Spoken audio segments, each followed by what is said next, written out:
அல்லாஹ்விடத்துல உதவி தேடிட்டேன், என் வாழ்க்கையில தோல்வியே வராது, நஷ்டமே வராது, கஷ்டம் வராது, நான் மகிழ்ச்சியாவே இருப்பேன் சொல்ல முடியாது. நாம செய்யும் பொழுது முயற்சி செய்யணும். முயற்சி செஞ்சுட்டு தவக்குள் வைக்கணும். கஷ்டம் வரும், அல்லாஹ் நம்மளை சோதிப்பான். இவன்ற தவக்குள் எப்படி இருக்குது, இவன்ற நம்பிக்கை எப்படி இருக்குது.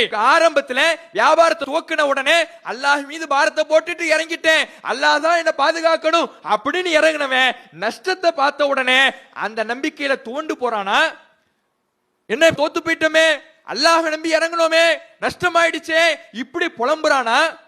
கவலையில அப்படியே ஒடுங்கி போய் உட்கார்ந்துறானா? இல்லத அதை தட்டி விட்டுட்டு அடுத்த முயற்சியில இறங்குவோன்னு இறங்குறானா?